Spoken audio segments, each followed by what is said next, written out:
Creatine किसी भी experience lifter का फेवरेट सप्लीमेंट। क्रिएटिन के ऊपर दुनिया ने बहुत सारे रिसर्च किया है, तभी भी लोग क्रिएटिन लेने से डरते हैं और उसकी वजह है क्रिएटिन के साइंस की ज़्यादा जानकारी नहीं होना। क्रिएटिन हमारे बॉडी में कैसे काम करता है, कौन से टाइप का क्रिएटिन लेना चाहिए, क्या इसके कोई साइड इफ़ेक्ट्स हैं, इस वीडियो में इन सारे कॉमन सवालों का जवाब दूंगा ताकि आपको क्रिएटिन के बारे में सारी जानकारी मिल जाएगी। क्रिएटिन क्या रहता है? क्रिएटिन एक टाइप एपिड रहता है, बिल्कुल प्रोटीन की तरह। बेसिकली क्रिएटिन एक ऑर्गेनिक मॉलिक्यूल होता है जो 3 अमीनो एसिड से बना होता है। क्रिएटिन हमारे बॉडी में नेचुरली मिलता है और हमारी जो बॉडी है वो खुद का क्रिएटिन प्रोड्यूस कर सकती है। क्रिएटिन कई फूड सोर्सेज जैसे चिकन, फिश या बीफ में भी मिलता है, पर क्रिएटिन का अमाउंट इतना नहीं रहता है जिससे आपको क्रिएटिन का सारे परफॉर्मेंस इफेक्ट्स दिखे। इसीलिए हम क्रिएटिन सप्लीमेंटेशन करते हैं हमारी लाइफ में। अब कौन सा क्रिएटिन लेना चाहिए? बाजार में कई तरह के क्रिएटिन मिलते हैं, पर मैं जो रिकमेंड करूंगा वो है क्रिएटिन मोनोहाइड्रेट। ये मैं पिछले 1 साल से ले रहा हूँ। कई स्टडीज ने साबित किया है कि क्रिएटिन मोनोहाइड्रेट जो रहता है वो मसल्स क्रिएटिन के लेवल्स को बाकी तरह के क्रिएटिन से ज़्यादा बढ़ाता है। जब हम जिम जाते हैं और वेट्स उठाते हैं तो हमारी जो बॉडी है वो एटीपी नाम के मॉलिक्यूल के एनर्जी के लिए इस्तेमाल करती है। एटीपी है एडेनोसाइन ट्राइफॉस्फेट। जब हमारे बॉडी को एनर्जी की ज़रूरत रहती है, फॉर एग्जांपल मसल कॉन्ट्रैक्शन के लिए, तो हमारी बॉडी वो एटीपी नाम के मॉलिक्यूल का ब्रेकडाउन करती है एडीपी और एनर्जी में।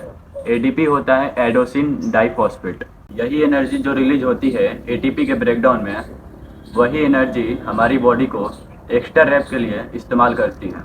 हमारी बॉडी में जो माइक्रो न्यूट्रिशन रहते हैं यानी कि फैट्स, कार्ब्स और प्रोटीन, ये 3 डाइजेशन के बाद एटीपी के फॉर्म में ही स्टोर होती है। यानी जब हमारे बॉडी में ज़्यादा एटीपी रहता है तब हमारे पास ज़्यादा एनर्जी मिलती है। तो जब हम क्रिएटिन के साथ सप्लीमेंट करते हैं तो हमारी बॉडी के एटीपी लेवल्स बढ़ जाते हैं, जिसकी वजह से हमारा एनर्जी बढ़ता है और उसकी वजह से जो फोर्स प्रोडक्शन है जिम में वो भी बढ़ता है और उसकी वजह से हम वो एक एक्स्ट्रा रैप कर सकते हैं या हम थोड़ा सा ज़्यादा वेट उठा सकते हैं। तो एक स्टडी में दिखाया जाता है कि एक नॉर्मल डाइट जिसमें क्रिएटिन सप्लीमेंटेशन नहीं रहता है वो हमारे क्रिएटिन स्टोरेज को 60 to 80% फिलअप करता है। तो जब हम क्रिएटिन सप्लीमेंटेशन करते हैं तो हमारी जो क्रिएटिन स्टोर रहते हैं वो 20 से 40% ज़्यादा बढ़ जाते हैं। क्रिएटिन स्टोर को भरने के लिए हम सैचुरेशन कहते हैं। अब बात करते हैं सर्विंग साइज के बारे में, या दिन में कितना क्रिएटिन लेना चाहिए। तो जो नॉर्मल रिकमेंडेशन रहती है वो होता है 5 ग्राम पर डे। अगर आप 5 ग्राम पर डे लोगे तो आपको सैचुरेशन पहुंचने में करीब 1 महीना लगेगा। कई कंपनीज कहती है 4 से 5 दिनों के लिए आपको 20 से 25 ग्राम क्रिएटिन लेना चाहिए, यानी कि 4-5 स्कूप लेना चाहिए। इसी को हम लोडिंग कहते हैं। ये करने का क्या कारण रहता है? अगर आपने ये किया तो आपका मसल क्रिएटिन लेवल है 1 हफ्ते में फिलअप हो जाएगा। इससे क्या होगा? इससे जो आपके मसल हैं वो जल्दी सैचुरेट हो जाएंगे। तो अगर आपने लोडिंग नहीं किया होता तो वो आपको सेम लेवल पहुंचने में करीब 1 महीना लगता। तो अब बात करते हैं सर्विंग साइज के बारे में, या दिन में कितना क्रिएटिन लेना चाहिए। तो जो नॉर्मल रिकमेंडेशन होता है वो होता है 5 ग्राम पर डे, यानी कि 1 स्कूप प्लास्टिक का जो डब्बे में आता है। तो जब आपके मसल क्रिएटिन लेवल बढ़ जाएंगे तब आपको हर रोज़ 1 स्कूप लेना है वो लेवल मेंटेन करने के लिए। तो क्रिएटिन क्या काम करता है? तो सबसे पहली चीज़ आपका परफॉर्मेंस और स्ट्रेंथ को बढ़ाता है। दूसरी बात, क्रिएटिन आपका मसल साइज इंक्रीज करता है जिससे आपका वेट भी बढ़ेगा। क्रिएटिन जो है वो मसल में स्टोर होता है और जो वाटर मॉलिक्यूल रहता है वो हमारे बॉडी में वो क्रिएटिन के साथ कंबाइन हो जाता है, जिसकी वजह से मसल में वाटर इंटेंशन है वो बढ़ जाता है।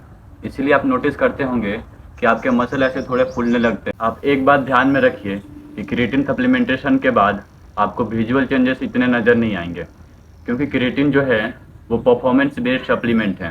वो आपका मसल मास बढ़ाता है जिससे आपका स्ट्रेंथ भी बढ़ता है, इसलिए ये स्ट्रेंथ के लिए बहुत इंपॉर्टेंट है। तो अगर आप पावर लिफ्टिंग करते हैं तो आपको क्रिएटिन सप्लीमेंटेशन से बहुत मदद होगी। तो अब हमारे देश का फेवरेट सवाल कि क्या क्रिएटिन एक एस्टेरॉइड है? नहीं, क्रिएटिन एक एस्टेरॉइड नहीं है। हमारे बॉडी में एंड्रोजन रिसेप्टर रहते हैं, तो जब कोई एस्टेरॉइड लेता है तो ये तुरंत रिस्पॉन्ड करते हैं और आपके बॉडी को जल्द से जल्द साइज और स्ट्रेंथ बढ़ाने का सिग्नल देते हैं। ऐसा कुछ नहीं करता। क्रिएटिन जो है वो 100% नेचुरल सप्लीमेंट रहता है। तो हाँ, एक और बात, क्रिएटिन स्टेरॉइड नहीं है। क्रिएटिन सिर्फ एटीपी प्रोड्यूस करता है बॉडी में, जिससे आपको ज़्यादा एनर्जी मिलती है। क्या क्रिएटिन फैट लॉस को कॉज करता है? अगर आपको लगता है कि क्रिएटिन फैट लॉस को कॉज करता है तो वो 100% गलत है। क्रिएटिन ऐसा कुछ नहीं करता है। मेरा नेक्स्ट वीडियो फैट लॉस के ऊपर होने वाला है, तो इसलिए जाके सब्सक्राइब बटन दबाइए और साथ ही वो बेल वाला आइकन भी, ताकि आप वो वीडियो मिस नहीं करोगे। तो अगला सवाल कि क्या क्रिएटिन ब्लोटिंग करता है? क्रिएटिन जो है वो हमारे बॉडी का वाटर इंटेंशन को बढ़ाता है। इसका मतलब ये नहीं कि क्रिएटिन ब्लोटिंग करता है। वाटर वेट और फैट में फर्क रहता है। वाटर वेट जो रहता है ओवरनाइट या एक दिन में भी लूज कर सकते हो। फैट जो है वो 1 या 2 दिन में लूज नहीं कर सकते। उसके लिए आपको 8 से 12 हफ्ते के लिए प्रॉपर डाइट करना पड़ेगा। अब क्रिएटिन पानी को अंदर कैसे लाता है? मैंने पहले भी आपको बताया था, क्रिएटिन जो है मसल मास में स्टोर होता है, आपके स्किन के नीचे स्टोर नहीं होता। तो जो भी पानी एब्जॉर्ब होता है वो हमारे मसल्स के अंदर एब्जॉर्ब होता है, स्किन के नीचे नहीं। तो अगली बात, क्रिएटिन एंड हेयर लॉस। तो इस पे बहुत इंटरेस्टिंग रिसर्च हुआ है। क्रिएटिन जो है वो हमारे बॉडी के डीएचटी लेवल को बढ़ाता है। डीएचटी यानी डाईहाइड्रोटेस्टेरोन, एक ऐसा हार्मोन है जिससे आपके जो हेयर लॉस का स्पीड है वो बढ़ जाता है। पर याद रखिए कि एंड में जेनेटिक ही रहता है, यानी कि हेयर लॉस जो है वो आपके फैमिली हिस्ट्री पे डिपेंड करेगा। तो क्रिएटिन कब लेना चाहिए? कभी भी लो, इतना फर्क नहीं पड़ता। कई लोग सोने के पहले लेते हैं, कई लोग कभी भी लो, कोई फर्क नहीं पड़ता। तो क्रिएटिन के कोई इमीडिएट इफेक्ट्स नहीं होते हैं, जैसे कि मैंने पहले ही बोला। क्रिएटिन के रिजल्ट्स आपको लॉन्ग टर्म में दिखेंगे, वो भी विजुअल चेंजेस नहीं दिखेंगे, परफॉर्मेंस बेस्ड दिखेंगे। तो हाँ, फिर से क्रिएटिन के कोई इमीडिएट इफेक्ट नहीं रहता है, पर एक स्टडी ने दिखाया है कि पोस्ट वर्कआउट क्रिएटिन एब्जॉर्प्शन बेहतर होता है प्री वर्कआउट से, पर उसका जो डिफरेंस है वो इतना नहीं रहता।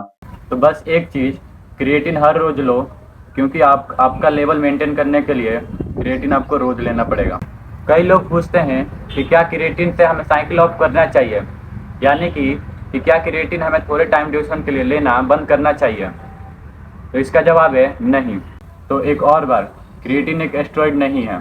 अगर आप 1-2 दिन या 1-2 हफ्ते के लिए नहीं लोगे तो उससे आपका क्रिएटिन लेवल नीचे चला जाएगा, जिससे आपका क्रिएटिन लेने का पूरा पॉइंट ही चला जाएगा।